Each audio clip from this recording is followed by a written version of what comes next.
ঠিক যেমনটা বলছিলাম সেটা হচ্ছে রাইন রিভারে আছি, এবং রাইন রিভারটা হচ্ছে আমার বাসা থেকে মাত্র 45 কিলোমিটার দূরে।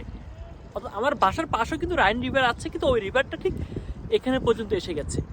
সবচেয়ে মজার বিষয়টা হচ্ছে যে আপনার এই যে নদীর পাশে সুন্দর করে যেভাবে ইটের বিশেষ করে গাঁথনি দেওয়া, এবং সেই গাঁথনির পাশে আপনি হাঁটা আর রাইন রিভারের পানি স্পর্শ করা, সত্যি সেটা অনেক বেশি উপভোগ্য। কথা বলছিলাম ঠিক রাইন রিভার থেকে জার্মানির কোবলেজের পাশে, এবং মাইন্সের এবং কোবলেজের যে মাঝখানে যে জায়গা, সেই জায়গা থেকে কথা বলছিলাম।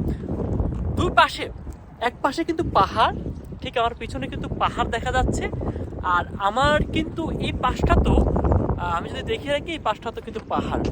সবচেয়ে মজার বিষয়টা হচ্ছে, একটু আপনাদেরকে একটু অবগত করি, সেটা যে এই রাইন রিভারের দুই পাশে কিন্তু অনেক মানুষ বসবাস করে, এবং অনেক মানুষ, বিশেষ করে জার্মানিরা যারা অনেক পয়সাওয়ালা, যারা অনেক টাকাওয়ালা, তারা কিন্তু এই রাইন রিভারের পাশেই তারা কিন্তু এই যে ঘর দেখা যাচ্ছে, ঘরগুলোতে তারা থাকে।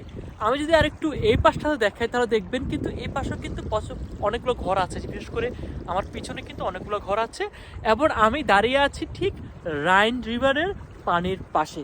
আমি যদি একটু দূরে দেখাই, তাহলে দেখবো যে এই যে নদীর পানি এত স্বচ্ছ, এত সুন্দর নদীর পানি, তবে ঠান্ডা আছে মোটামুটি। সবচেয়ে বলার বিষয়টা হচ্ছে একটা বালিকা নেই, এবং একটা বালিকা থাকলে এখানে যে রাইন রিভারের যে পানি আস্তে করে বালিকাকে এভাবে দিতে পারতাম। আমি একটা আরেকটু দেখাই, এভাবে বালিকা দিতে পারতাম, আমি আরেকটু দেখাই, এই যে পানি কীভাবে মারতে পারতাম, বালিকার মুখে এসে পানি লাগতো, বালিকা হালকা করে এভাবে দিত, জিনিসটা তো সুন্দর হতো না? শুধুমাত্র একটা বালিকার অভাবে এই রাইন রিভারের যে রূপ, যে উপভোগ্য করার যে দৃশ্য, সেই দৃশ্যটা উপভোগ করা যাচ্ছে না। কিন্তু না গেলেও আমি রাইন রিভারের পাশ ঘেঁষে আজকে শনিবারে যেভাবে আমি হাঁটছি, সেটা সত্যিকার অর্থে আমার কাছে খুব উপভোগ্য বিষয়। ইউরোপের, বিশেষ করে জার্মানির যে যৌবন, যে রূপের যে বাহার, রূপের যে ঢং, সেই ঢঙের জায়গাটাতে যদি আপনি এরকম নদীর পাশ দিয়ে হাঁটেন, এবং নদী মাঝখানে নদী, দুই পাশে পাহাড়, তাহলে আপনার কাছে কেমন লাগবে? লোভনীয় দৃশ্য, লোভনীয় সব ব্যাপার স্যাপার। সেই জন্য বলে রাখি, যদি কখনো সুযোগ থাকে, যদি কখনো আপনার আসার চান্স থাকে, তাহলে অবশ্যই জার্মানি এবং সুইজারল্যান্ডে আসবেন। বিশেষ করে সুইজারল্যান্ড জার্মানির পাশে।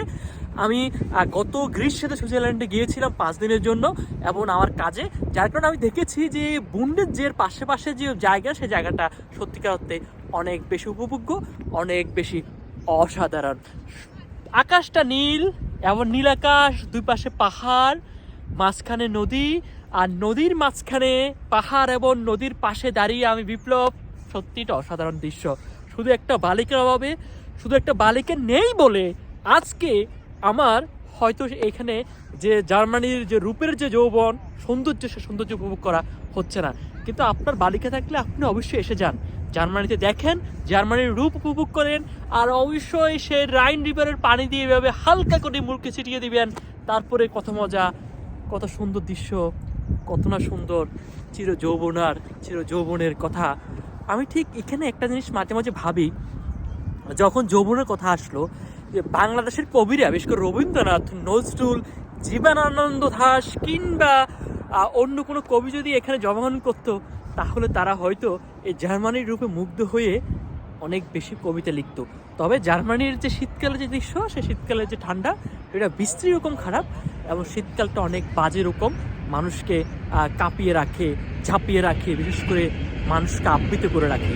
কিন্তু তারপরও আজকে যে সব মিলিয়ে গ্রীষ্মের শুরুর যে অংশটা, সেটা নিঃসন্দেহে ভালো, সেটা নিঃসন্দেহে অনেক সুন্দর। সবাই ভালো থাকবেন, সুস্থ থাকবেন, সবাইকে ভালোবাসা জানিয়ে বিদায় নিচ্ছি। আল্লাহ হাফেজ, আসসালামু আলাইকুম।